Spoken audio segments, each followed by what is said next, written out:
Nag-uusap ang dalawa habang papunta sa classrooms nila. Nung nakarating na si Ayase sa silid niya at nagpaalam, tila nalungkot naman si Okarun. May bumangga naman kay Okarun, at natamba siya dahil rito, habang sinabi naman ng bumangga sa kanya na ang sakit daw noon at umalis daw ito sa harapan niya. Ika naman ng isang babae na umalis na daw si Okarun, at tinawag pa itong nakakainis. Naghanda na umupo si Okarun, at pag-upo niya, naisip niyang kakayanin niya yon. Kahit gaano daw kalupit ang mga tao kaya niya silang patawarin, dahil meron na siyang pinaka-wonderful na kaibigan. Bigla naman siyang tinamaan ng bola sa oras na yon, at makikita natin na gawa pala ito ng mga kaklase niya na naglalaro, pero sinabi pa niya sa sarili niya na papatawarin niya sila. Damako naman tayo sa ibang silid, at makikita natin na malalim ang tingin ni Ayase. Sinubukan ng mga kaibigan niya na kumaway sa harap niya, at ika ng isa na di daw yun gumagana. Wala daw siya dun. Meron daw nangyayari kay Ayase, at hindi daw ito sumasagot sa mga text niya. Sinasabi din nito na nawala daw phone niya, at hindi din ito pumasok kahapon. Hula naman ng isa na kasama daw nito ang scummy ex nito, at ayon sa isa, siguro nakipag-break muli ito sa kanya kaya nag-freak out ito at sinira ang phone, na sinang-ayunan ng isa. Bumagsak na si Ayase sa mesa niya, at sinabi ng isang kaibigan niya na nanghihina daw siya sa lungkot. Ika naman ng isa na naghihirap ito mula sa mga alaala ng masakit na nakaraan. Tumingin silang dalawa kay Ayase, at binanggit nito ang salitang blurred. Makikita naman natin si Okarun na nasa klase, at sinabi niya gusto niyang pag-usapan ang mga aliens habang ginuguhit ang dalawang multo na kinalaban nila nung nakaraan. Ika rin niya na gusto niya daw kausapin si Ayase tungkol sa mga multo. Dagdag pa niya na sobrang ninervyos daw siya kanina, at halos hindi daw siya makasalita. Sinabi din niya na sobrang bait ni Ayase, at tinawag niyang tanga ang sarili niya. Sa kabilang banda naman, iniisip naman ni Ayase na gusto niyang makausap si Okarun. Napatanong siya kung ano madalas kinakain ng mga alien, kung gumagamit ba ang mga ito ng tissue, at kung nagsusuot ba sila ng saplot. Para kay Okarun kailangan niyang bumawi kay Ayase, kundi magagalit ito sa kanya, at para kay Ayase naman, gustong-gusto niya makausap si Okarun. Break time na ng mga study auntie. May nagsabi na gutom na daw siya, at niyaya niya ang kasama niya na pumunta ng cafeteria. Makikita naman natin na tila na nagmamadali ang dalawa na hanapin ang isa't isa, pero dahil sa dami ng tao, nagkasalisi sila. Hinanap ni Ayase si Okarun mula sa mga kaklase nito, at tinanong naman siya ng isa kung ano ang totoong pangalan nito. Sagot ni Ayase na hindi niya daw yun sasabihin sa kanila, at binanggit niya na lang na meron daw salamin at nerd na mahilig pag-usapan ang paranormal stuff si Okarun. Ika naman ang isa na kung meron bang taong ganun dun, at ayon sa isa tanghalian na kaya siguro nasa cafeteria yun. Sa kabilang banda, pumunta si Okarun sa silid na Ayase para hanapin ito, pero sinabi ng isang tao na sino daw yun, at hindi niya daw siya marinig.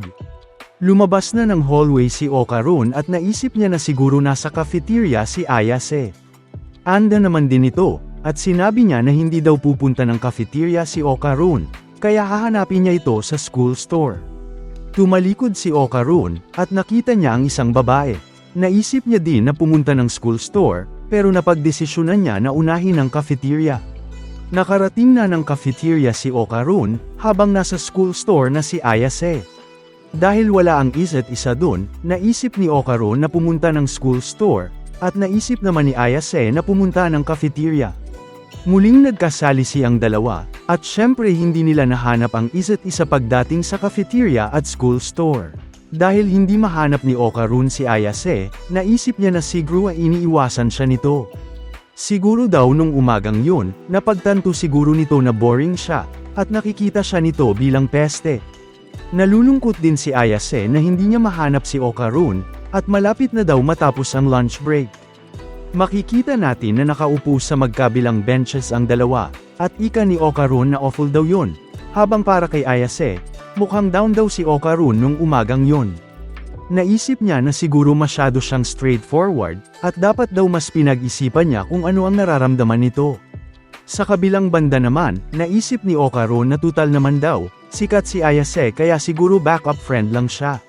Para kay Ayase, Kung mahirap daw hanapin si Okarun, iniiwasan siya siguro nito, at para kay Okarun naman, sa point of view ni Ayase hindi naman sila magkaibigan. Malungkot ang dalawa, at sabay silang tumayo. Naisip ni Ayase na ramdam daw niya na malas siya, at naisip naman ni Okarun na pinangunahan niya ang sarili niya. Parehas nilang sinisisi ang sarili nila, at parehas din sila nang nag-sorry sa isa't isa sa isip nila. Nagkasalubong ang dalawa, kaya aksidente silang naghalikan. Parehas silang nagulat, at tinanong ni Okarun kung ano ginagawa ni Ayase dun. Sagot naman ito na yun din daw tanong niya, at nagbanggaan daw sila ng ipin. Naiinis na sinabi ni Okarun na kanina niya pa hinahanap si Ayase, at ika naman ni Ayase na hinahanap niya din si Okarun at huwag daw ito magpalibot-libot. Nagulat si Okarun sa narinig niya, at tinanong niya si Ayase na hinahanap pala siya nito. Mukhang nainis naman si Ayase, at sinabi nito na oo daw at ngayon tapos na ang break time. Ika naman ni Okarun na inisip niya daw na iniiwasan siya ni Ayase, at ganun naman din daw ang naisip ni Ayase. Tila nagkahiyaan sila dahil sa nangyari, at naisip ni Ayase na awkward daw yun kaya kailangan niya ng bagong topic pero sa oras na yun, may narinig silang boses. Galing ito sa isang kaibigan ni Ayase na sinabing naghahalikan daw silang dalawa. Nagulat ang dalawa sa kanila, at sinabi ng isa na dapat daw nagkwento si Ayase, habang dumagdag naman yung isa na yun daw pala dahilan kung bakit spas si Ayase. Ika naman ni Ayase na hindi niya daw hahalikan ang isang dork tulad ni Okarun, at sumagot naman ito na hindi daw siya hahalik ng isang bubblehead, na hindi nagustuhan ni Ayase. Tinawag din niyang kalbo si Okarun, at hindi daw ito ang magre-reject sa kanya. Ayon naman kay Okarun na hindi daw siya kalbo, at hindi ba daw yun makita ni Ayase. Nanunood lang ang dalawang kaibigan ni Ayase sa sagutan nila, at sinabi ni Ayase na 4 eyes daw si Okarun, na sumagot na kinalaban daw nito ang lahat ng mga nagsusuot ng salamin. Lumayo na sila sa isa't isa, at sinabi ni Ayase na ayaw niya daw kausapin si Okarun, at lumayo daw ito sa kanya. Same here, ika ni Okarun, at huwag daw susubukan ni Ayase na kausapin siya. Napagtsismisan tuloy sila ng mga kaibigan ni Ayase, at sinabi nila na sobrang close daw ng dalawa. Pumunta ng banyo si Okarun, at nasabi nito sa sarili niya na nadala daw siya kanina, pero gusto niya daw talaga kausapin si Ayase, at dapat mag-sorry siya rito. Habang umiihi siya, may napansin siya, at sinabi niya na akala niya bumalik na daw yun sa kanya, pero nawawala daw ang mga jola niya. Makikita natin na pinapalibutan si Ayase ng mga babaeng kaklase niya, at tinanong siya ng isa kung totoo ba daw na may hinalikan siyang lalaki sa may courtyard. What's he like? Ika ng isa, at tinanong din ito kung anong klase yung lalaki. Sinabi naman ni Ayase na hindi daw yun ang nangyari, at sinigaw niya na kanina ba niya yun sinasabi sa kanila. Kwinento naman ng kaibigan ni Ayase na mega geek daw yun, at nagsusuot ng salamin. Nainis na si Ayase sa kanya, at ika nito natigilan na daw ang pagkwekwento tungkol sa nangyari, pero meron itong tinuro, at sinabi na nandun na daw ang babe ni Ayase. Ika naman ni Ayase na sinabi na niya sa kanila na hindi niya daw yun jowa. Bigla naman siyang nagalit, at tinanong si Okarun kung ano ginagawa niya dun. Sagot naman nito na kailangan niya daw siyang kausapin. Nagulat ang mga babae na makita si Okarun, na tila hindi nila ini-expect na ganun mukha ng lalaking hinalikan ni Ayase, na mukhang nabuburyo na. Sinabi naman ni Okarun na merong daw dumating na malaking problema, pero tinaboy lang siya ni Ayase na muling tinanong kung ano ang ginagawa niya dun, at sinabi na ayaw niya daw siyang kausapin, pero nangatwiran si Okarun na hindi daw yun ang oras para dun. Ika nito na sobrang importante daw nun, at kailangan niya siyang kausapin ng sila lang. Dagdag pa nito, na makinig naman daw sana si Ayase sa kanya, pero mukhang di ito naniniwala. Sinabi naman ng kaibigan ni Ayase na nag-aaway na ang magjowa, at kawawa naman daw ang bib ni Ayase. Sagot naman ni Ayase na sinabi na daw niya na hindi daw niya jowa si Okarun, kaya tumigil na daw ito sa pagchismis. Ika naman ni Okarun na kinakausap naman daw siya ni Ayase kanina, kaya bakit hindi siya kinakausap nito ngayon? Sinagot ni Ayase na sinabi din daw ni Okarun na ayaw siya nito kausapin. Ayon naman kay Okarun na nasabi niya lang daw yun, pero ang totoo ay hindi niya mapigilan na gustuhin na kausapin si Ayase. Nagtilian naman ang mga babae, at sinabi ng isa na sweet talker daw si Okarun, at pinuri naman ng isa ang moves niya. Pinatahimik sila ni Ayase, at ikanito na ayaw niya daw makipag-usap kaya umalis na lang daw si Okarun. Sinabi naman ng kaibigan ni Ayase na ang cold daw ng sinabi nito, at hindi ba daw ito naging medyo mean. Sinagot naman ni Ayase na sila daw ang mean, at tumigil na daw sila sa pagchismis. Natanong naman ni Okarun kung ganun ba kaiya si Ayase na maging kaibigan niya, at makikita natin na malungkot ang dalawa. Umalis na si Okarun, at tinanong ng kaibigan ni Ayase si Ayase kung kailangan ba talaga nito tanggihan si Okarun ng ganoon kat hindi.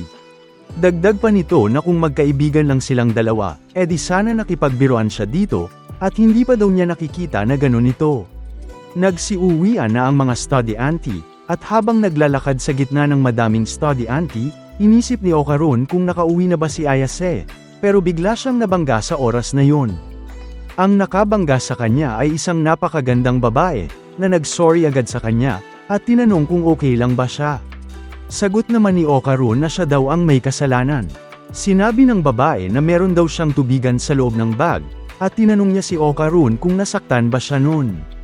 Ika naman ni Okarun na hindi daw, at baka yun ay dahil mas tumibay na siya. Hinawakan ng babae ang kamay niya, at muling nag-sorry. Sinagot naman ni Okarun na kasalanan niya daw yun, at huwag na itong pansinin. Sinabi ng babae na napakabait na tao daw ni Okarun, at mukhang kinilig naman ito. Naglalakad din si Ayase sa hallway, at iniisip nito na bummed out daw siya kasi parang siya lang daw ang may kasalanan. Natanggap niya na siya nga ang may kasalanan, at meron siyang nakita sa oras na yun, si Okarun at ang babae. Nagtatawanan ang dalawa, at parehas pa silang nag-blue blush. Tila nainis si Ayase, at naisip niya na sinabi ni Okarun sa kanya na wala daw itong mga kaibigan, at ang cute pa daw ng babae. Dumaan ang babae sa tabi ni Ayase, at tinanong nito ang mga kaibigan niya kung nakita ba nila yon. Tapos, ininsulto nito ang reaksyon ni Okarun, at sinabi na siguro crush na crush daw siya nito. Ika naman ng isang kaibigan nito na napaglaruan niya talaga si Okarun, at sinagot ng babae na masaya daw paglaruan ang mga worthless trash. Hindi naman siguro kakasap ng babae ang lalaking tulad ni Okarun, at siguradong hindi daw ito mahahawakan ng isang babae na kasing ganda niya. Makikita natin ang isang maliit na planggana, at panay salita pa rin ang babae na sinabing hahayaan niyang managinip si Okarun, at di naman siguro yun big deal. Dagdag pa nito na siguro nag-enjoy pa si Okarun sa nangyari, at ipinakita na merong kukuha sa planggana. Sa sumunod na eksena, biglang tinamaan ng planggana sa ulo ang babae, at bumagsak ito. Kinamusta siya ng mga kaibigan niya, at malalaman natin na ang pangalan niya ay Aira. Tinanong naman ng isang kaibigan nito kung ano meron sa planggana na yun, at kung bigla na lang daw ba yun nahulog. Nakita ito ni Okarun, at gulat siya sa pag-collapse ng babae. Napatanong din siya kung delayed reaction ba yun mula sa banggaan nila kanina. Meron naman humawak sa braso niya, at paglingon niya rito, nalaman niya na si Ayase pala ito. Inaya niya si Okarun na maglakad pa uwi kasama niya, at sinabi niya na ang pogi nito sa salamin niya, na narinig ni Aira. Dagdag pa nito na hindi lang daw nakukuha ng mga tangang babae ang charm ni Okarun. Deserve daw ni Aira na mahulugan ang planggana, at hindi mga lalaki. Habang naglalakad ang dalawa, humingi ng tawad si Ayase kay Okarun dahil ang pangit daw ng ugali niya kanina. Nagalit lang daw siya nung biglang may nangyari sa kanila kanina sa courtyard. Nag-sorry din siya dahil nahiya siya, pero hindi daw siya nahihiya na maging kaibigan ni Okarun. Sinabi naman ni Okarun na okay lang daw yun, at hindi daw siya naaabala sa nangyari. Masaya daw siya na nagkabati sila ng ganon. Dagdag pa nito na kalimutan na nila ang nangyari, at meron daw silang mas malaking problema. Sagot naman ni Ayase na hindi lang yun basta-basta dahil naaabala siya noon. Sinabihan naman siya ni Okarun na kumalma, at tinanong nito kung natalo ba nila si Turbo Granny. Ika ni Ayase na syempre daw, at nagdasal pa nga sila at gumawa ng kung ano pa. Napalaya din daw nila si Okarun mula sa sumpa at nabalik ang talong nito. Hindi daw, sabi ni Okarun, at tinanong siya ni Ayase kung ano yung tinutukoy niya. Sagot naman ni Okarun na ang mga Jolan daw niya, at mukhang nalito naman si Ayase. Makikita natin ang bahay ni Ayase, at sinabi ni Okarun na wala daw siyang mga Jolan. Tawang-tawa si Ayase sa narinig niya, at sinabi ng lola nito na yun daw ang dahilan kung bakit niya sinabihan si Okarun na ipakita ang magic parts nito sa kanya. Tinanong din nito na bakit ngayon lang ito napansin ni Okarun, mga jola niya ito. Napahigyo na sa kakatawa si Ayase, at sinabi nito na sumasakit na daw tagiliran niya sa kakatawa. Nainis na si Okarun sa kanya, at sinabi nito na hindi daw yun nakakatawa. Pinaliwanag din niya na bumalik ang talong niya, at sa sobrang ginhawa niya hindi na niya napansin ang mga jola niya. Ika naman ang lola ni Ayase na hindi naman daw yun talong, at mas bagay daw sabihin na lapis yun. Sagot naman ni Okarun na hindi naman daw niya yun alam, at panay-tawa parent si Ayase. Sinabi ng lola na titignan daw niya, at mukhang naiinis na tinanong kung gusto ba tignan ng lola ni Ayase ang magic parts niya. Sagot naman ng lola na hindi daw niya titignan ang talong ni Okarun, kundi titingin siya loob nito, habang hinahawakan ang isang salamin. Ginamit na ng lola ang salamin kay Okarun, at inutusan niya si Ayase na kumuha ng kahit na anong manika at tubig sa wash bowl. Ika niya na meron daw nasa loob ni Okarun. Nilagay na ni Okarun ang paa niya sa wash bowl na may tubig, at sinabi ng lola ni Ayase na simula na daw nila yon. Kinumpirma niya din kay Ayase kung nilagay na nito ang talisman sa manikang pusa, na tinatawag na 10 million ryu. Tinawag ng lola ni Ayase na Little Dumdum si Okarun, habang hinahampas ito gamit ang malaking pamaypay, at mukhang natawa naman si Ayase. Nagulat naman si Okarun, at tinanong niya ang lola kung ano daw yun. Tinawag siyang rotten tangerine ng lola, at ika nito na wag daw siyang gagalaw. Sinabi naman ni Okarun na hindi daw yun isang TV drama. Sagot naman ng lola na hindi ba daw ang kanji para sa salitang tao ay pictograph ng poles na sinusuportahan ang isa't isa. Ika naman ni Okarun na pinaprank lang siya ng lola, at hindi naman daw si Kinpachi Sensei ang tumatawag ng rotten tangerine sa mga tao. Tinanong naman ng lola si Ayase kung may nakita ba ito, at sumagot ito ng oo. Pinaliwanag niya na nung hinampes daw ng lola niya si Okarun, panandali ang naging kulay blue ang aura nito.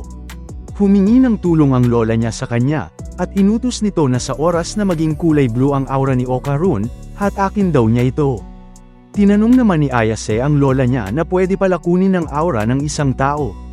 Sagot naman ng lola niya na ang blue na aura daw ay hindi kay Okarun, at kung foreign ito sa kanya, pwede itong ilabas ni Ayase. Naghanda na ang maglola, at sinabihan ng lola si Ayase na mag-focus daw ito. Hinampas na ng lola si Okarun, at hinatak na ni Ayase ang blue na aura. Tapos, sinabi ni Ayase na naramdaman niya daw yung aura pero matapos niya itong ilabas kay Okarun, naglaho daw ito. Dagdag pa niya na masama daw yun, at baka nakatakas na, pero pinakalma siya ng lola niya. Makikita naman natin na nagbago ang anyo ng talisman na nakasandal sa pusa. Biglang tumakbo ang pusa matapos yun, at nagkagulo ang tatlo na hanapin ito. Sinabi ni Ayase na ang bilis daw nun, at tinanong niya kung ano ba yun. Tinawag naman itong rotten tangerine ng lola ni Ayase, habang panay wag-wag sa pamaypay. Nagka-ideya si Ayase sa oras na yon, at nung pumikit siya, malalaman natin na ginamit niya pala ang powers niya. Tinanong niya ang pusa kung nasan ito, at gamit ang power niya, nahanap niya ang aura nito. Hinuli niya ito gamit ang powers niya, at sinigaw niya na nahuli na niya ito. Binuksan niya ang isang pinto habang sinasabi niya na tingin niya na nandun sa loob ang pusa, at pagbukas niya, nagulat siya sa nakita niya. Makikita natin na nagwawala ang pusa, at sinabi nito na pakawala na daw nila siya, at papatayin niya silang tatlo. Dumating naman si Okarun, at sinabi na ang awesome daw ng ginawa ni Ayase at nag-i-improve na siguro ang paranormal abilities nito. Sagot naman ni Ayase na hindi niya alam. Habang nagwawala ang pusa, ininisip ng dalawa kung ano yun, at sinabi ng lola ni Ayase na na-surprise daw siya nun, kaya tinanong siya ni Ayase kung ano ang nasa loob ng pusa. Sinabi ng lola na si Turbo Granny daw yun, at makikitang gulat na gulat ang dalawa. Ika ni Ayase na tinalo na daw nila si Turbo Granny, at pinadala na daw nila yun sa kabilang buhay. Sinabi naman ni Turbo Granny na hindi siya kayang talunin ng mga bata, at kailangan nilang respetuhin ang mga mas nakakatanda sa kanila. Tinawag siyang cute ni Ayase, pero muling sinabi ni Turbo Granny na rumespeto daw ito sa mas nakakatanda. Tapos pinaliwanag nito na nung nasunog daw siya nung magic barrier, naging astral form daw siya, at nakalangoy sa mga apoy. Desperado na siya kaya sumilong daw siya sa katawan ni Okarun. Dahil nasa pinto na daw siya ng kamatayan isang beses nung nasa loob na siya ng katawan ni Okarun, tila nawala na daw ang lahat ng palatandaan ng buhay. Nanatili daw siya sa loob habang hinihintay na mag-recover ang spiritual power niya, at kapag bumalik na yon, papatayin niya silang lahat. Hinamon naman siya ni Ayase, at sinabi nito na natalo na daw si Turbo Granny kaya tanggapin na lang ito noon. Sinagot naman ni Turbo Granny na hindi daw siya natalo, at hindi naman daw siyang kaya talunin ng isang dumbass tulad ni Ayase. Dagdag pa nito na si Ayase ang pupuruhan niya. Ngayon daw nagpapahinga lang siya, at pag bumalik na ang power niya, sisirain niya si Ayase parang isang drum. Tinanong naman siya ni Ayase kung alam ba niya kung anong sitwasyon niya ngayon, at sila daw ang may kapangyarihan ngayon, kaya pag-isipan daw niya kung anong sinasabi niya. Pinakitaan siya ng isang talisman ni Okarun, at sinabi na ibalik na ang balls niya at wala na siyang tatakbuhan. Sinabi naman ni Turbo Granny na wag nang pagpantasyahan ni Okarun na talunin siya, dahil pag namatay siya hindi na daw babalik ang mga Jolan nito. Nagulat si Ayase at Okarun sa sinabi ni Turbo Granny, at tinanong sila nito kung naiintindihan na ba daw nila ang mangyayari. Siya lang daw ang may kapangyarihan sa kanila. Inutusan niya si Okarun na kumuha ng carving knife, at patayin ang maglola, tas ibabalik na niya ang mga Jolan nito. Ayaw ito gawin ni Okarun, at sinabihan siya ni Turbo Granny na kailangan niya gawin lahat ng sasabihin nito, kaya bilisan niya at kumilos na. Tila buryong-buryo na si Okarun sa oras na yun, at meron naman napansin sina Ayase, ang lola nito, at si Turbo Granny. Nag-ibang anyo si Okarun, at sinabi na nai-stress na daw siya at bummed na daw siya. Gulat na napatanong si Ayase kung paano siya nakapag-transform, wala na si Turbo Granny sa loob niya, at pati ito gulat na gulat. Sinabi ng lola ni Ayase na ang pamaypay daw niya ang nagdulot nun, at pinaliwanag niya na ang purpose ng pamaypay na hawak niya ay paalisin ang mga evil spirits mula sa katawan, at siguro sobrang higpit ng hawak nito kay Okarun kaya ang consciousness lang ni Turbo Granny ang umalis. Sa ibang salita daw, ang spiritual powers ni Turbo Granny ay nasa loob pa ni Okarun, at ang consciousness nito ang sumanib sa manika. Siya lang daw ang kayang magbalik ng consciousness ni Turbo Granny sa dati. Dagdag pa nito na naniniwala daw siya tinawag daw ni Turbo Granny na moron si Kinpachi, at tinawag niya itong little dum-dum cat third rotten tangerine. Pinaghahampas na ng lola ni Ayase si Turbo Granny, at nag-so sorry ito at tinawag na sensei ang lola. Ika naman ang lola ni Ayase na hindi daw siya ang sensei nito, at sinabi ni Okarun na ganun daw yun gawin, at tinawag niyang Seiko ang lola. Matapos nun, bumalik na sa normal si Okarun, at tinanong siya ni Ayase kung paano niya ito nagawa. Sagot naman ni Okarun na hindi niya daw alam. Sobrang nagalit lang daw siya, at naisip na hindi niya pababayaan na magawa yun ni Turbo Granny tas nagpalit anyo na lang siya. Tuloy pera ng paghampas ni Seiko kay Turbo Granny, pero pinatigil na siya ni Ayase. Sinabi nito na ang underhanded daw ni Turbo Granny, pero sa totoo lang, hindi niya kayang magalit rito ng sobra. Ika ni Ayase na nakaramdam daw ng simpatsya si Turbo Granny sa mga babaeng naging bound spirits, at ganun din naramdaman niya. Dagdag pa niya na maging mabuti na daw sila sa isa't isa, at kapag binalik daw ni Turbo Granny ang mga Jolan ni Okarun, ibabalik daw nila ang kapangyarihan nito. Napilitang pumayag si Turbo Granny rito, at ika ni Ayase na ibalik na daw niya ang mga Jolan, pero sinabi ni Turbo Granny na wala sa kanya yun. Nagalit si Ayase, at sinabi na nangako daw si Turbo Granny kaya tumupad daw ito dun.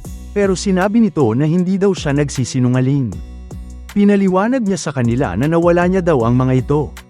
Binalutan daw ni Turbo Granny ang mga Jolan nito ng spirit energy membrane na mukhang shiny gold ball na nasa 5 centimeters across. Kapag nakita daw nila yun, siguradong makikilala nila ito agad. Kaya naman, dali-daling lumabas sina Okarun at Ayase upang hanapin ito pero tila nahirapan sila. Hindi ito makita ni Okarun habang sinabi naman ni Ayase na hindi daw nila talaga mahahanap ang ganong napakaliit na bagay. Habang nakahiga naman ang cat form ni Turbo Granny sa silya, sinabi nitong kung todo search na daw sila at hindi pa nakikita yon, ibig sabihin, may nakakuha na ng mga yon. Meron daw kasing powerful na life source na naninirahan sa loob nito at drawn sa mga ganong energy ang mga espiritu at yokai. Naniniwala kasi silang kapag nakakolekta sila ng powerful life force ay mabubuhay muli sila. Yun ang dahilan kung bakit inaatake ng mga evil spirit ang mga tao, para nakawin ang life force nila. Nabahala naman si Ayase at bad news daw yun. Kung may kumuha ng mga Jolan nito, wala nang pag-asa pang mahanap nila yun. Tanong naman ni Turbo Granny kung bakit sinasabi pa nila sa kanya yun. Sinipa-sipa naman siya ng dalawa at sinisi dahil siya raw ang nakawala nun, dapat daw ay tumulong siya sa kanilang maghanap. Pinatigil naman sila ni Turbo Granny at sinabing masakit daw. Sinuggest tuloy ni Ayase na bumalik mula sila para mag-isip ng iba pang strategy at nag-agree naman si Okarun dito. Pasat na nga si Turbo Granny na isinumpang hindi niya raw kakalimutan ang pag-trato nila sa kanya. Kinagabihan, bumalik sila sa bahay ni na Ayase at nang tanungin ng lola nito kung nahanap daw ba nila, sagot niyang hindi. Pumasok na ito sa loob at sinabing, kung wala silang clue ano pa bang magagawa nila.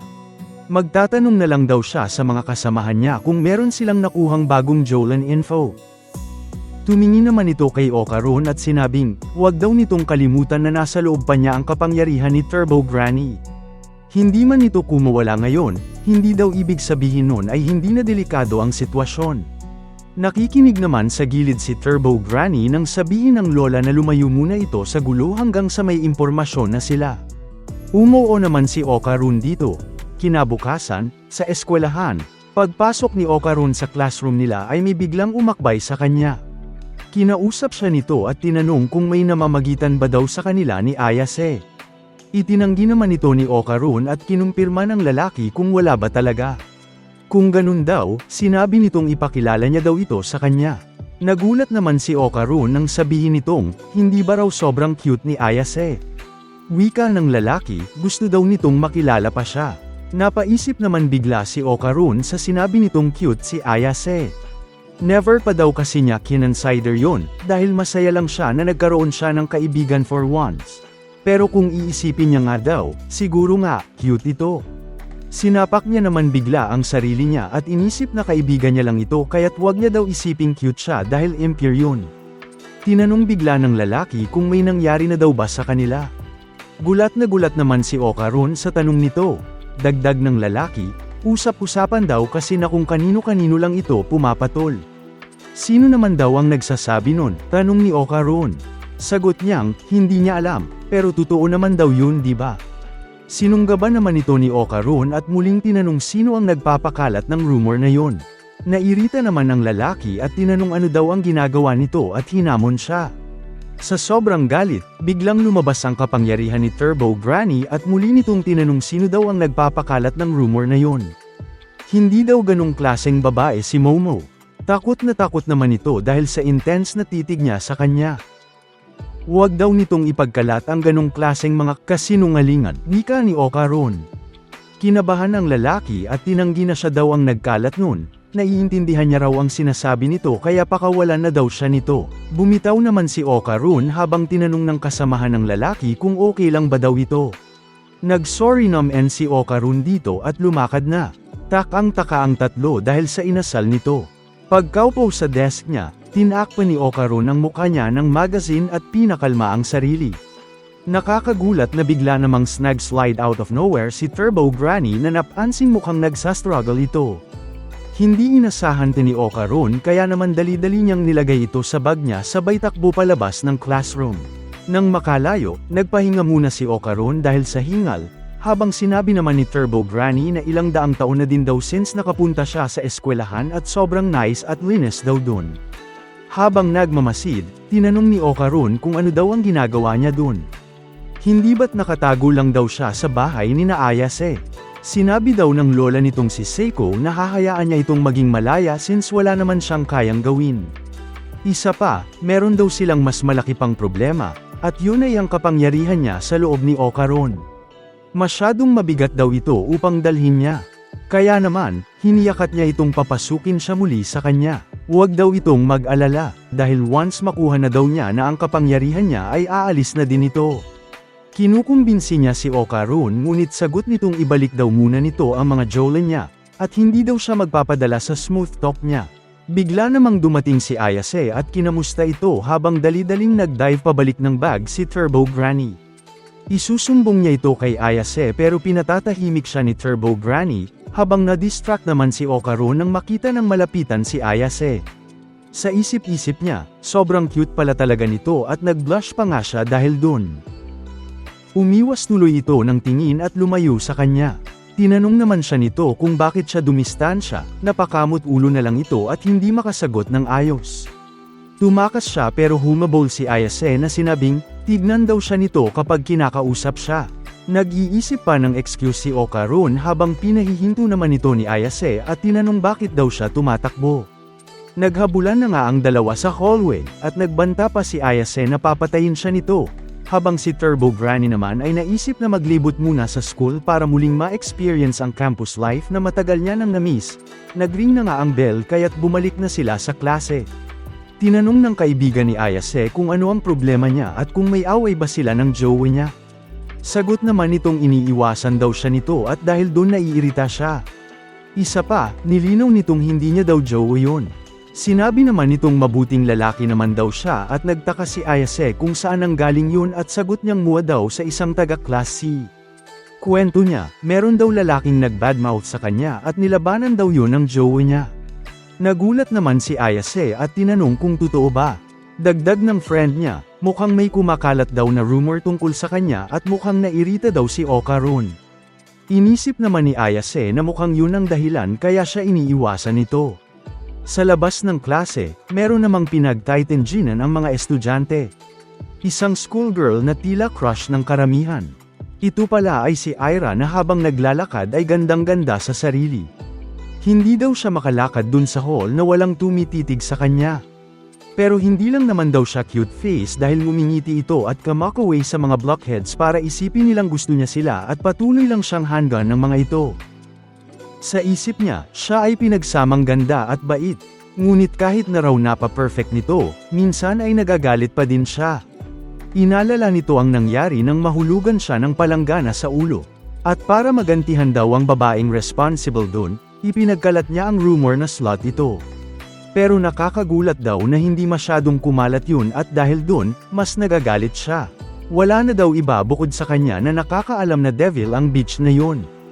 Pero kitang-kita daw ng dalawang mga mata niya na meron itong devil wings nang inakbayan niya si Okaron. Kaya naman, wala daw siyang pag-aalinlangan na siya ay siguradong devil. Inisip niyang the fact na bigla niya nalang nakita yun, means pinili daw siya at naiintindihan niya naman daw kung bakit, yun ay dahil napakaganda raw niya. Isang proof na daw dun ay ang pagdating ng kinuha nito sa bulsa na bagay, na galing daw sa kalangitan. Nagningning ito nang ilabas niya at yun pala ay ang golden ball. Inisip ni Ira na isa itong mensahe na nagsasabi sa kanyang iligtas ang mundo mula sa masamang demonyo. Naiintindihan niya raw yun kaya't gagawin niya, dahil siya ay isang magandang babae. Flashback muna nang naglalakad si Ira sa labas. Mayroong tumama sa ulo niya mula sa taas kaya't nainis ito. Ang sakit daw kasi sa ulo at nang tignan niya, parang marble ito. Nairita man, pinulot niya yon. Gayunpaman, biglang dumaan ang tren at nagulat ito. Kaya't nabitawan niya yon. Nang makalampas na ang tren, nagtaka naman ito at muling tinignan ang Jolene. Pinulot niya ulit ito at inisip na itabi muna sa kanyang bulsa. Back to the present, tinawag si Ira ng mga kaibigan niya at sinabing, dala na daw nila ang mga hiningi niya. Pero paglilinaw nilang hiniram lang daw nila yun kaya dapat ay ingatan nila. Sagot lang nito Ira na ngayon ay equipped na daw sila. Na-weirdohan naman si Ira sa amoy ng krus at tinanong kung totoong daw ba yon. Hindi rin naman sigurado ang kaibigan niya na tinanong kung gagawin daw ba talaga nila yun at sagot nitong oo naman. Yun ay dahil chosen daw siya at sa sobrang ganda niya, siya ang naatasan na iligtas ang mundo. Dahil kaibigan daw siya nito, paniniwalaan siya nun, pero sa totoo lang daw ay medyo nagiging weird daw siya lately. Gaya na lang ng pinaplano niya daw ngayon, hindi daw normal yun. Habang nakatingin sa may bintana, may napansin naman si Ira sa field at tinuro ito, sabay tanong ano daw yun, pero wala naman makikita dun. Sumilip naman ang mga kaibigan niya upang tignan saan ang tinuturo nitong babae na nakapulang one piece. Nagtataka naman sila dahil wala naman daw silang nakikita. Inisip naman ni Ira na maaring familiar o alagad ito ng tinuturing niyang devil na si Ayase, at sa tingin niya daw ay nag-eespiya ito sa kanila. Kaya dali-dali itong umupo sa lapag at sinabihan silang gumaya bago pa daw sila maspoten ng familiar.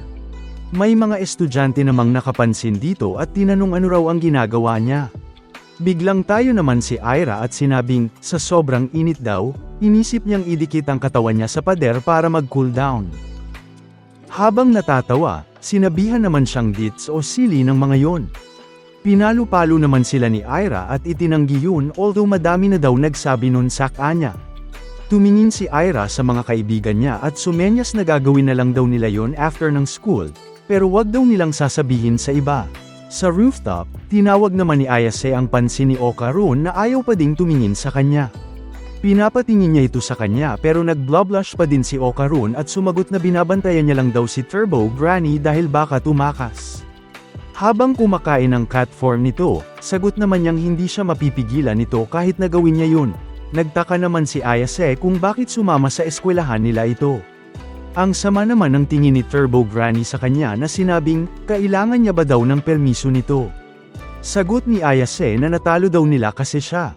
Hinamon naman ito sa labanan ni Turbo Granny at pahihirapan niya daw siya, pero pinigilan naman ito ni Okarun. Habang nagbabangayan ang dalawa, nabanggit ni Okarun na may napansin daw na kakaibang babae ito. Tama daw, ani ni Turbo Granny, hindi lang siya basta-basta pumasyal doon, pero hinahanap niya daw ang Jola ni Okarun. Nagalit naman si Ayase at tinawag itong dummy. Paano daw mapupunta ang mga Jola nito sa school? Na-trigger naman muli si Turbo Granny at lalaban sana ito, pero hawak-hawak siya ni Okarun. Sinabi niya pang, pwede din naman daw silang maghanap dun. Isa pa, hindi daw nito nakonsidera na maaaring hindi espiritu, pero tao pala ang nakakuha nun. Paglilinaw ni Turbo Granny, mukhang pretty golden balls daw yun, kaya hindi imposibleng merong tao ang pumulot nito sa daan. Pero kung tao ngayon, maaaring magising daw nito ang spiritual powers nila at makakita ng espiritu. At kapag nakita daw nila ang espiritu, makikita din sila pabalik nito at maaari silang atakihin nun. Nagulat naman si Ayase dito at napatayo pa nga, dapat daw ay sinabi niya ng mas maaga sa kanila. Tinanong ni Ayase kung sino daw yung eerie na babae na sinasabi niya. Habang kumakain, sinabi ni Turbo Granny na hindi niya raw alam ang pangalan, ipapakita niya na lang daw sa kanila after school. Sa klase, serious mode naman si Ira at habang nagsosolve ng math problem, ang nasa isip nito ay kung gaano daw kalakas si Momo Ayase. Inisip niya kung kaya niya ba itong matalo gamit lang ang cross at holy book, isa pa, meron daw siyang familiar o alagad. Nang matapos na ang klase, muling sumilip si Ira sa ground. Iniisip nito kung kaya niya bang labanan silang dalawa ng sabay. Tila kabado naman ito habang nakahawak sa golden ball. Napansin niyang papalapit na daw ito sa kanya, at yun ay ang tinutukoy niyang babae na naka-red one piece. Naglabasa na nga ang mga estudyante sa classroom, habang sinabihan naman ni Ayase si Okarun na simulan na daw nila ang paghahanap sa mga Jolan nito. Curious naman siya kung nasaan na si Turbo Granny at sagot nitong nasa backpack niya raw. Nang bubuksan niya na ang bag ni Okarun upang tignan, bigla namang may tumawag sa kanya at yun pala ay si Ira na sinabing, nais niya raw na mag-usap sila, nang silang dalawa lang. Ano daw ang pag-uusapan nila? Tanong nito, dahil busy siya. Nagbow naman si Ira at sinabing, hindi naman daw matagal kaya nakiusap ito. Naisip ni Ayase na siya ang babeng tinamaan ng planggana, kaya't curious siya kung may napansin ba ito. Ayaw niya naman daw magka-issue sa kanya. Kaya naisipan nitong sumama, sinabihan niya si Okarun na mauna na sa kanya at hahanapin na lang daw siya nito mamaya, at napa-oo lang ito dun. Sa dami ng tao sa eskwela, inisip naman ni Okarun kung kaya niya bang mahanap ang golden balls doon mag-isa. Sumilip naman bigla si Turbo Granny sa backpack nito at sinabing, yun daw ang tinutukoy niya. Nagulat naman si Okarun dito. Sa isang tila warehouse pala nagpunta sina Ira. Tinanong ni Ayase kung ano ba daw ang pag-uusapan nila sa lugar na gaya nun at sumilip naman si Ira. Pudyat pala ito upang lumabas ang dalawang kaibigan nito na siyang humawak kay Ayase na hindi maintindihan ang nangyayari. Gamit ang paa ay pinabagsak nila ito sa lapag at tinali na nila ang kamay nito gamit ang zip tie. Nilapitan naman ito ni Ira at inupuan habang hawak nito ang holy book at cross na dinaikit niya sa mukha ni Ayase. Sinabi nitong mamatay na raw siyang demonyo siya. Tinanong naman ni Ayase ano daw yun dahil ang bantot. Pinababalik naman ni Ira siya sa Wens kung saan daw siya nagmula. Pinahawakan naman nito ang mga paa niya sa mga kaibigan niya at sinabing patigilan daw itong gumalaw. Inis na inis naman si Ayase. Sa mga mata ni Ira sinabi nitong yun daw ang demon wings nito. At dahil hindi daw gumagana ang krus na hawak niya, kinuha nito ang nasa bulsa niya, na itinuturing niyang regalo mula sa kalangitan, ang golden ball. Gulat naman si Ayase nang mapansin nito, hindi ito makapaniwala na hawak-hawak niya pala ang Jolan ni Okarun. Napatila po naman ang dalawa habang nagtaka si Ira na alam nito ang tungkol sa golden ball. Gayunpaman, hindi niya raw makukuha yon dahil natagap niya ito upang iligtas ang mundo. Tinawag niya itong holy ball. Mali daw siya, sabi ni Ayase, dahil yun daw ay ang mga Jolan ni Okarun, kaya't ibalik niya na daw yun. Nainis naman si Ira na binaboy daw nito ang bagay na holy at tinawag itong bulgar na babae. Pinaghahampas niya ito habang tinawag naman siyang stupid ni Ayase dahil sinasamba nito ang Jolan ng iba. Bigla namang dumating si Okarun na tumatakbo pa nga. Sa wakas ay natagpuan niya na daw si Ayase. Natuwa naman ito na maliligtas na daw siya. Sinigaw naman ni Ayase na hawak daw ng babaeng yun ang Jolan niya at siya daw ang iri na babae. Curious naman si Ira kung kasamahan niya ba ito. Habang papalapit, sinabi ni Okarun na hindi daw siya yun, siya lang ang target ng iri na babae. Nawala naman bigla si Ira sa likod ni Ayase at makikita ang katawan ng isang napakalaking creature na sinabing, finally, nasa kanya na daw si Ira. Para itong ballerina na nakatiptoe habang buhat-buhat si Ira. Wika niya, ang tagal daw niyang hinintay na makita niya ito.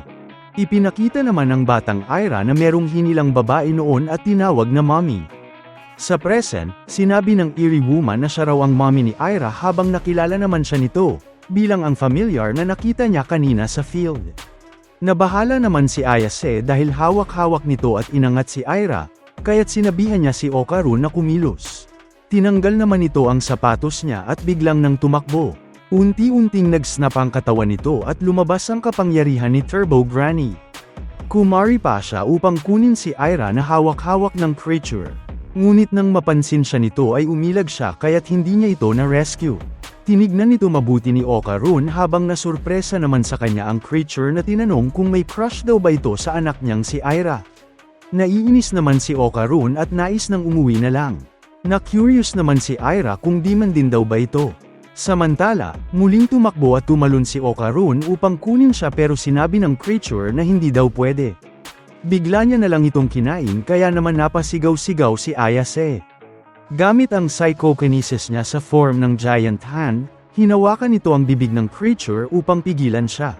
Iritang-irita si Ayase dahil ngayong nakatali ang mga kamay niya, hindi niya ganun makontrol ang ability niya. Dahil doon, nagawa siya nitong sip A ng napakalakas, dahilan para mapatila po nito sa gilid. Nilunok na nito si Okarun at natuwa na finally ay nag-meet na din daw sila ni Ira. Nag-intay daw siyang ng mahigit 10 taon upang makita nito siya. Takang-taka naman nito kung hindi ba daw ba siya familiar ni Momo Ayase, at sagot nitong, hindi, dahil siya ang ina nito. Hindi ba raw niya alam kung gaano niya ito kamahal? Inalala nito nung hinayla siya nito nung bata pa siya at tinawag siyang mommy. Yun daw ang unang pagkakataon na naging sobrang saya nito. Habang lumuluha, hiniling nito na tawagin niya ulit siyang mommy. Sa gilid, tinawag naman itong old bag ni Ayase at sinabing ibalik niya raw si Okarun. Kahit nakatali ang mga kamay nito, pinilit niyang tumayo at sinabing against daw sa rules ang pag-atake ng mga nabubuhay. Sagot naman ng weird creature na ine-enjoy lang daw nila ang isang emosyonal na reunion. Tinanong naman ni Ira si Ayase kung ano daw ang creature na yun at kung yun ba ang klase ng demon na nilalabanan niya. Nais ba daw nitong makipag-cooperate upang matalo nila ito? Tanong ni Ira at nagtaka naman si Ayase sa kung ano ang sinasabi niya. Lumabas naman si Turbo Granny at napakomento na at this rate, mag-end up daw silang side dish ng eerie na babae na yun. Habang hawak ang cellphone, sinabi nitong isa raw acrobatic silky yun. Nagtataka naman si Ayase kung bakit hawak nito ang phone ng kaibigan niyang si Miko. Ninakaw niya daw ba yun upang makapag-search sa internet? Pasok naman ang description na nakasuot ng red one piece, may silky hair at gumagalaw acrobatically dito. Curious naman si Ayase kung paanong bilang yokai ay hindi alam yun ni Turbo Granny. Sagot naman niyang, hindi niya daw pinapansin ang mga low-ranking rookies. Samantala, habang hawak pa din ang acrobatic silky, sinabi ni Ira na siya raw ang chose one dahil sa kagandahan niya, kaya naman tatalunin niya daw ang halimaw na gaya niya. Nagpantig naman ang tenga nito at tinanong ano daw ang sinabi nito. Kaya't inulit ni Ira na tatalunin niya ang halimaw na gaya niya upang maging mapayapa daw ang mundo. Bilang resulta, kinain na din siya nito. Hindi naman ito inasahan ni Ayase na muling pinatitigil siya at tinanong bakit daw nito kinakain lahat. Habang umiiyak, sinisi ng acrobatic silky si Ayase, dahil siya raw ang dahilan kung bakit naging naughty girl si Ira at tinawag siyang monster, hindi naman daw siya dati ganon. Kaya naman biglang humaba ang buhok nito habang humingi naman ng tulong si Ayase kay Turbo Granny upang matanggal ang zip tie sa kamay niya. Gayunpaman, hindi niya yun magawa. Naiinis naman si Ayase at hiniling itong makipag-cooperate dahil kinain na daw nun si Okarun at hindi niya kayang harapin ito mag-isa. Sagot naman ni Turbo Granny na siya raw ang nagnakaw ng kapangyarihan niya, so ano bang ine-expect nito? Sasagat pa sana si Ayase pero sinakal na siya ng acrobatic silky gamit ang buhok niya at hinayla. Pinilit siya nitong mag-apologize since siya raw may kasalanan ng lahat. Pero ang sinabi lang ni Ayase ay moron. Mas lalo namang nagalit ito na bigla na lang pinaikot-ikot ang buhok niya. Sinabi nitong ang acrobatic daw niya ay humahagupit na parang isang unos at binibitag nito ang lahat at iniisling paikot. Dahil doon, makikitang may mga tubo, bakal at gamit na ang nakatali sa buhok niya at sinabihan nitong hopeless girl na daw si Ayase, na tinakpan niya ang mga mata. Usually, si Ira lang daw ang nagsasabi nun, pero since mukhang gusto daw nitong magsalita, papayagan niya raw si Ayase. Tawagin lang daw niyang mommy ito at papatawarin niya na siya. Pinilit nitong sabihin niya yun at inispell out pa nga ang word na mommy kay Ayase. Pero ayaw nitong sabihin ang salitang yun. At nang inis na ang acrobatic silky, binuka ni Ayase ang bibig niya at sinabing moron. Sa sobrang galit ay kinain na nga rin siya nito at nilunok. Umiyak naman bigla ito at hinanap, nasaan na daw ang anak niya. Sa lapag, nabahala naman si Turbo Granny na nakain na din si Ayase. Tinawag nitong subordinate ang acrobatic silky at pinababalik ang mga estudyanteng nilunok nito at baka mapatawad niya pa daw siya. Sino daw ba ito? Tanong ng strange ng creature at sinabi nitong ayaw niya raw makipag-usap sa kanya. Nairita naman si Turbo Granny dahil dapat ay kausapin daw siya nito ng may respeto dahil mas matanda siya. Nagalit naman ang acrobatic silky dahil tunog may death wish daw siya. Sagot naman ni Turbo Granny na kasabihan daw na ang Maneki Neko o ang form niya ngayon, ay may kapangyarihan na imbitahin ang good luck. Binanggit naman niya na nakain daw nito ang buhok niya kasama ni Momo kaya nagulat ito. Bigla na lang nagliyab ang bibig niya at buhok. Nagtataka naman ito ano ang nangyari. Nasusunog daw ang buhok niya at nag-aapoy ang loob. Tinaong niya ano daw ang ginawa nito. Sagot naman ni Turbo Granny na hindi ba daw merong krus ang babae kanina. Well actually, lighter daw pala yun. Either si Momo o ang estudyanteng yun daw ang gumamit noon upang sindihan ang buhok niya sa loob ng katawan nito. Nangyari lang daw na merong may fake cross at nagawa nitong lunukin ang buhok niya, so nagkataon lang daw yun. Pero since nandun daw siya, hindi maiiwasan ang chance na yun. Dahil sa nangyari, naisuka na niti palabas sila Ayase. Nagreklamo naman si Okarun sa pagka-reckless ni Ayase habang sagot naman itong siya nga raw ang unang nakain. Ngayong success daw ang rescue nila, sunod naman ay ang counter-attack nila. Nagwala naman ang acrobatic silky at sinabing, ninakaw daw nila si Ira sa kanya, kaya naman galit na galit ito. Nagmamadali namang tumakbo sina Ayase nang habulin sila nito. Samantala, nahihirapan si Okarun dahil buhat-buhat niya pa si Ira at tinanong ano daw ang gagawin nila. Sagot ni Ayase na diretso lang daw sa pagtakbo dahil meron siyang ideya. Nagtataka naman si Okarun kung paano iandami daw harang sa paligid, so mapapabagal daw siya nun. Dumaan sa taas ang acrobatic silky kaya naman naunahan sila nito at sinabihan silang hindi makaktakas. Nakakagulat na bigla na lang nitong inapakan ng napakalakas si Ayase, sabay tawag sa kanyang naughty girl. Nabahala naman si Okarun para dito, pero dumiretso lang siya sa pagtakbo gaya. Next namang target ni Acrobatic Silky ay si Okarun, na tinawag niyang Teeny Weenied Punk, na sumagot na ang harsh niya daw. Ibalik daw nito si Aira pero diretso lang si Okarun sa pag-ilag sa mga pag-atake niya. Sinabi ni Acrobatic Silky na ang pag-iwas sa acrobatics niya sa tricky terrain na yun, ay imposible daw.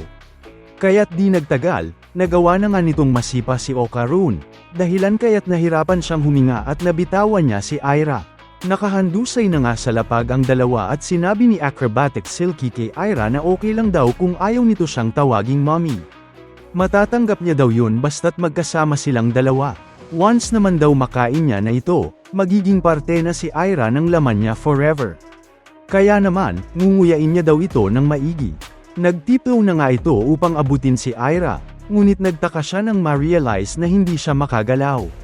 May nagsabi naman bigla na hindi ba't ang acrobatics daw nito ay na-insnare ang kahit anong bagay. Well, dahil daw dun, ang old lady perm nito ay fried na at hindi niya ito makakalis. Kitang pumalibot pala sa steel beam sa paligid ang buhok nito kaya't hindi na siya makagalaw pa. Pinuri ni Ayase si Okarun dahil ayos daw na umikot-ikot siya habang tumatakbo. Samantala, natuwa naman si Okarun na nakakahinga na siya ng ayos ngayon. Gayunpaman, nainis si Acrobatic Silky at gumalaw-galaw. Hindi raw nila siya mahuhuli ng ganun lang. Nabahala naman si Okarun at sinabing, mukhang makakatakas daw siya dahil winasak nito ang mga beams. Sagot naman ni Ayase na hindi mangyayari yun on her watch. Ginamit niya ang psychokinesis niya sa form ng giant hands at hinawakan ang mga paa ng Acrobatic Silky. Muli, nagalit ito at sinabing hands off daw sa napakaganda niyang legs. Gayunpaman, nakakapit lang ito sa kanya. Sinabihan naman ni Ayase si Okarun na magseryoso. Isa pa, hindi pa daw niya ginamit ang ability niya. Seryosohin daw nito ang laban at bugbugin siya. Tinanong naman ni Okarun paano niya gagawin yun, bagay na ikinagulat ni Ayase. Paglilinaw ni Okarun, nung sa alien daw, nag-freak out daw siya noon kaya't nakagat niya yun. At yung sa bound spirit naman, sinubukan niya lang tumakas. Dahil dun, inamin niyang wala pa daw siyang nabubugbog talaga. Sinabihan naman siya ni Ayase na basta sipin niya lang daw ito. Tanong ni Okarun kung parang sa soccer daw ba, pero hindi daw alam ni Ayase, basta kumilos daw ito at bilisan. Samantala, pilit namang pumipiglas ang Acrobatic Silky sa giant hand ni Ayase na halatang nahihirapan na din. Dahil nakatali pa din ang mga kamay niya, mukhang hindi niya na daw kayang tumagal pa. Di katagalan, nakalaya na nga ang halimaw at pumorma upang umatake. Sinabi nitong papatayin niya raw sila. Kaya naman muli, sinabi ni Ayase na bugbugin na daw ni Okarun ito. Bigla naman niyang ginamit ang kapangyarihan ni Turbo Gani at tinarget ang tiyan ng Acrobatic Silky. Sa sobrang lakas nga nito ay nawasak ang gusali kung nasaan sila. Makikitang bagbog sarado ang creature sa isang tira lang ni Okarun, kaya naman nagulat si Ayase. Pinuri nito si Okarun at sinabing not so bad daw kapag sinusubukan nito. Nasa lapag naman si Okarun at feeling niya raw ay sabog na siya. Nag-comment naman bigla si Turbo Granny na medyo flimsy daw ito, consider ang nagamit pa niya ang kapangyarihan nito. Nakakaawa daw sa totoo lang. Dahil sa nangyari, inisip naman ni Ayase ano daw ang dapat gawin sa creature. Dapat ba daw nitong ay pa-exercise yun sa lola niya? Sagot naman ni Turbo Granny na iwanan na daw nila ang nobody na yun.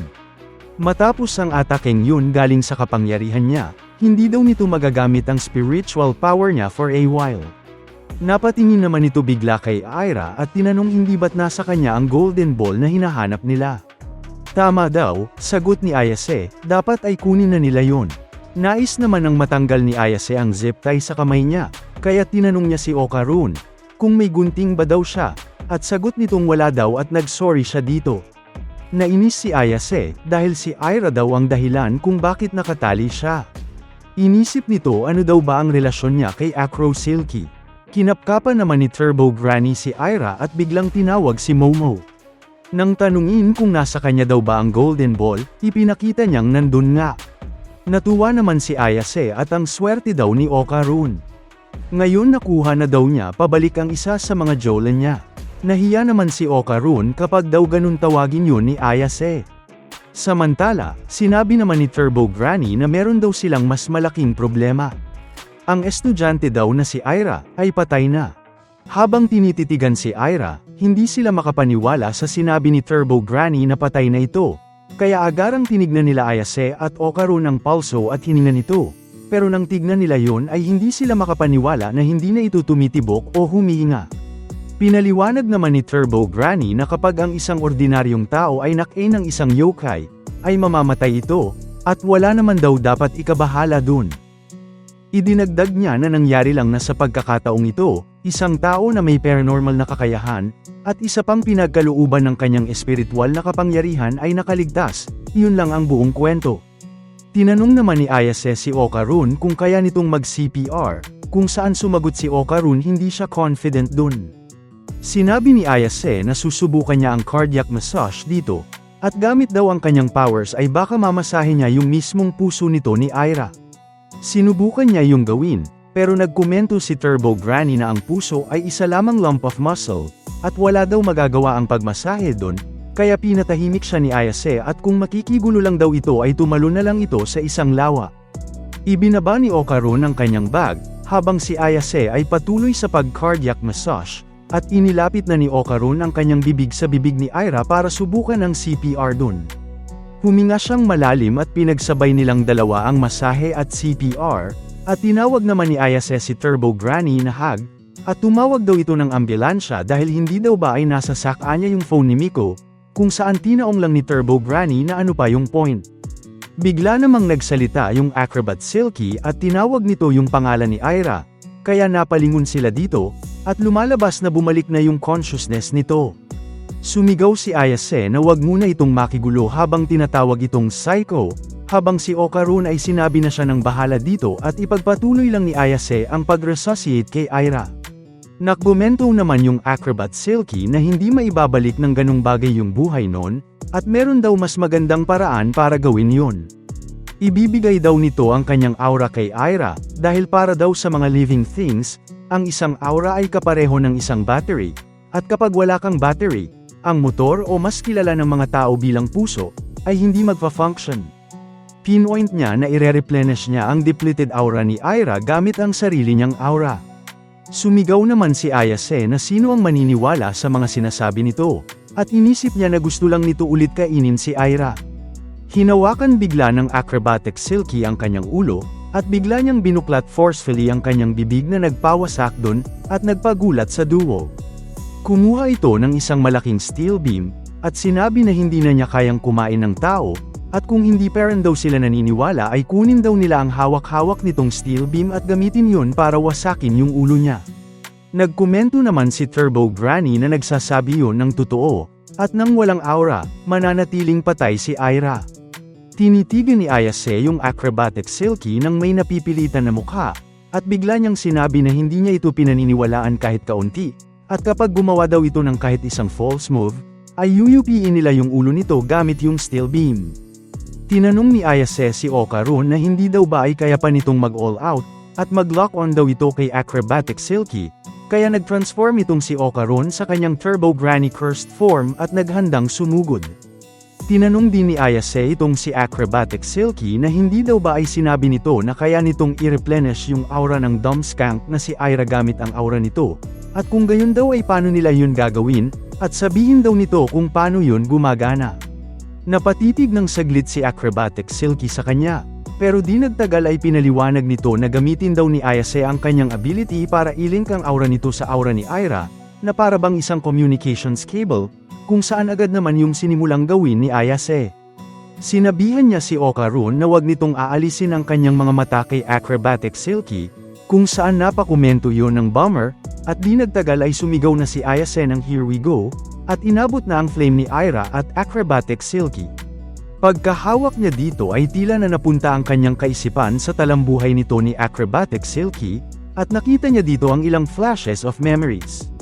Sa sumunod na eksena, pumunta tayo sa isang panahon kung saan kakatapos lang ng isang babae na ibenta ang kanyang katawan sa isang lalaki sa loob ng isang hotel na Hotel Yuyuyu, at para bang wala ng buhay ang mukha ng babae ito. Matapos niyang makuha ang bayad sa kanya ay umalis na siya dun at naglakad na papunta sa isang apartment. Bago pumasok ay napayuko siya dito, at pagkabukas niya ng pintuan ay pinasalubungan siya ng isang mahigpit na yakap ng isang batang babae. Mukhang ito ay ang kanyang anak, at binigyan din siya noon ng makulay na ngiti, kung saan ibinalik niya din ang ngiting iyon sa kanya. Lumuhad siya dito at niyakap na din ang kanyang anak, at matapos magbihis ay nagprepara na siya ng pagkain nilang dalawa. Matapos iyon, ipinakita sa atin na ang babaeng ito ay maraming trabaho kagaya ng pagiging janitor, cashier, at prostitute. Pero matapos ang nakakapagod na araw niya, ay lagi silang nagbabonding ng kanyang anak sa kanilang bahay, at isang bonding na nila dito ay ang pagsayaw. Habang naglalakad pa uwi galing sa hotel, nakakita siya ng isang magandang dress na pambata, kaya inisip niya na gamitin ang kanyang pera para bilhin yun. Sa sumunod na eksena, nakauwi na siya ng kanyang bahay at naghanda ng kanilang pagkain ng kanyang anak, at habang kumakain sila ay biglang may pumasok na 3 lalaki sa bahay nila, at nagsimula ang dalawa doon na manggulo, at yung isa ay binugbog pa siya. Kinuha naman ng isang lalaking nakasalamin ang kanyang anak habang umiiyak yon, kaya sinubukan niya yung abutin, ngunit tinadyakan lang siya sa mukha ng lalaking bumubugbog sa kanya. Dito, makikita natin na binilingan niya ang dress na kanyang tinitignan para sa kanyang anak nang papauwi na siya. Yung isa pang lalaki naman, na mukhang ang boss ng dalawang nang bugbog sa kanya, ay kinuha ang paper bag na naglalaman ng kanyang pera, at sinimulan iyong bilangin. Matapos ang pamamasok ng mga iyon sa kanilang bahay, ay umalis na ang mga ito at dinala nito ang kanyang anak. Napasigaw yung babae sa galit habang pinapanood ang kanyang anak na kunin sa kanya. Pag-alis ng mga lalaki, ay nagsimula siyang tumakbo sa labas kahit na maulan pa at puno siya ng galaw sa kanyang katawan, lalo na ang kanyang kaliwang mata, at sinimulang habulin yung van ng mga lalaking iyon. Habang tumatakbo ay nadapa siya dito, at tumama ang kanyang ulo sa lapag, at pagkaangat niya ng kanyang ulo ay nakita niya dito ang sandamakmak na dugo dahil din sa natamo niyang mga galaw sa pagbugbog sa kanya ng lalaki. Napaluhod na lang siya dito sa galit at lungkot habang inaalala ang ngiting nakakapagbigay sa kanya ng lakas na mabuhay kahit na ganito ang kanyang sitwasyon. Sumunod noon, pumunta siya sa rooftop ng isang building, at habang nakatayo sa edge, inlala niya ang bonding nilang mag-ina, at naigis mula siya ditong sumayaw.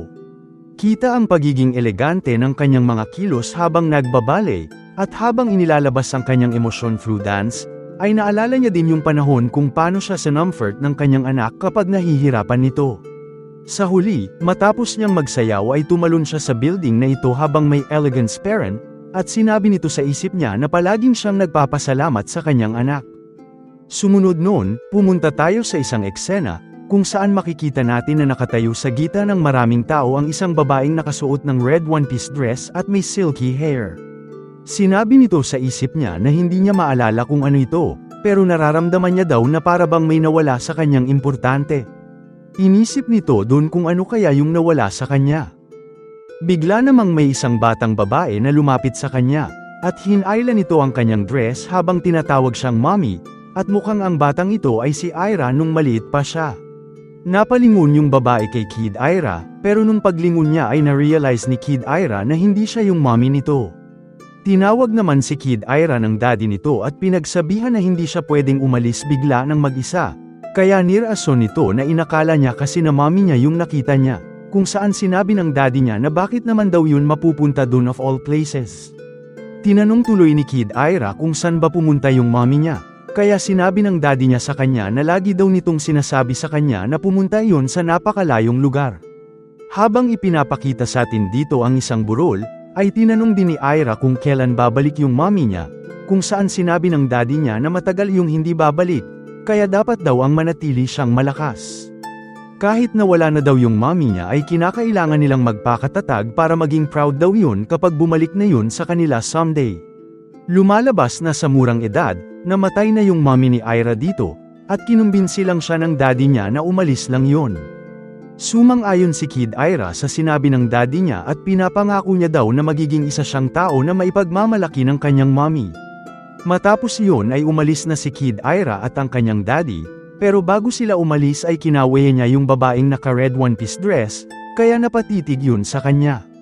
Biglang napaiyak yung babaeng ito, at inisip nito na nasaan kaya ang kanyang anak, at habang sinasabi sa isip niya ang pangalan ni Ira, ay dito niya inisip na naaalala niya na yun, at siya daw ang nanay ni Ira, habang nakikita ang kanyang totoong anak na kahawig ni Ira. Lumalabas na ang babaeng ito ay yung babaeng kinuhaan ng anak kanina, at siya rin si Acrobatic Silky nang mag-transform siya matapos niya yun maisip, at sinabi nito na dapat niyang protektahan si Ira para walang kahit sino ang makasakit dun. Pagkatapos nun, bumalik tayo sa kasalukuyan at napapaiyak dito si Ayase, kaya napatanong tuloy si Okarun kung ano yung problema, at may ginawa daw ba yung si Acrobatic Silky sa kanya. Dahil dun ay inisip ni Okarun ay may ginawang masama si Acrobatic Silky kay Ayase, kaya naghanda siya dong magseryoso at sumugod, pero agad na sumigaw si Ayase na sandali lang, at hiniling siya nito na tumigil. Bigla namang inubo ang dapat patay ng si Ira, kaya nakuha nito yung atensyon nilang dalawa at napasigaw na bumalik na yung buhay noon, at nagsimula si Ira na umiyak habang sinusubukang tumayo. Nagsimula namang ma-disintegrate yung katawan ni Acrobatic Silky dito habang nakatayo, at nanghingi ito ng tawad kay Ira. Pinanggako niya daw na poprotektahan niya ito, pero nauwi sa siya pa mismo ang nanakit dito. Naging halimaw lang daw siya doon na hindi man lang mapigilan ang kanyang sariling emosyon, kaya napagdesisyonan niya na tapusin na ang lahat dito. Sinigawan naman ni Ayase si Turbo Granny na nagsisimula daw yung mag-fall apart, kaya ano daw yung nangyayari sa kanya, kaya pinpoint ni Turbo Granny na sinabi na ni Acrobatic Silky kanina yung dahilan. Ang aura ay isang battery, na kapag wala kang ganun, ay mamamatay ka. Dagdag pa daw, meron itong lingering regrets, kaya hindi daw nun ma-achieve ang nirvana sa ganung paraan. Kapag ganun daw yung nangyari ano na yung kasunod nun, tanong ni Ayase. Kaya sinabi ni Turbo Granny na ang tanging bagay na pwedeng mangyari, at yun daw ay nothingness, kung saan completely ma-erase si Acrobatic Silky. Ipinaliwanag niya na para bang hindi siya kailanman nabuhay at siya ay makakalimutan ng mga buhay at ng mga patay. Isa lang din naman daw yung worthless na buhay, kaya ang pagka-wipe out ng existence ng isang kagaya noon ay hardly worth a second thought daw. At habang sinasabi niya yun ay kita ang pagkabahala ni Ira sa sitwasyon na ito. Hindi naman daw yun maaari ika ni Ayase, at masyado daw yung harsh. Meron daw bang ibang paraan para sa isang person na ma-achieve ang nirvana, at dapat daw meron nun. Kaya sinabi ni Turbo Granny na wala, at whether or not na ma-achieve nun yung nirvana ay nakasalalay sa kanyang sariling puso. Wala daw kahit sino ang makakatulong na gawin yun para sa kanya. Habang patuloy na naglalaho ang katawan niya, inalalang muli ni Acrobatic Silky ang kanyang masayahing anak, at nagsimula itong umiyak habang sinasabi na ginusto niya pang bilhan yun ng mas magagandang damit, at dapat daw ay nakipaglaro pa yun ng mas matagal kesa sa ginawa niya, at dapat daw ay mas nagsumikap pa siya. Magkakaroon daw sana yung anak niya ng mas magandang buhay kung hindi siya yung naging nanay noon. Dinalhan niya lang daw yun ng kamalasan, kaya pasensya na daw, at paulit-ulit niyang sinabi ang salitang sorry. Habang umiiyak ay bigla siyang niyakap ni Ira, at maluha-luha si Ira habang ginagawa niya ito, at nagulat sila ni Ayase nang makita yon, at bigla siya nitong tinawag na mom, at sinabihan ng I love you. Nang sabihin yun ni Ira ay naalala niya bigla yung panahon na pumunta sila ng anak niya sa isang field isang gabi, at pinanood nila dito ang sandamakmak na shooting stars, at sinabi dito ni Ira na kaya niya yun nasabi ay dahil siya ang naging pinakamasaya sa buong universe. Matapos yun, tuluyan ang naglaho ang katawan ni Acrobatic Silky, at mukhang na-achieve niya na ang nirvana dahil sa mga salita ni Ira. Napaiyak ng todo si Ayase sa kanyang napanood, at habang naglalaho si Acrobatic Silky ay sinabi pa ni Ira na pinapangako niyang hindi niya yun makakalimutan. Sa huli, hiniling ni Ira sa itaas na huwag hahayaang may makasakit pa sa kanila, hayaan silang maging masaya, at hayaan silang makarating sa mas mabuting mundo, at dito, ipinakita na mukhang nakasama ng muli ni Acrobatic Silky ang kanyang anak sa kabilang banda.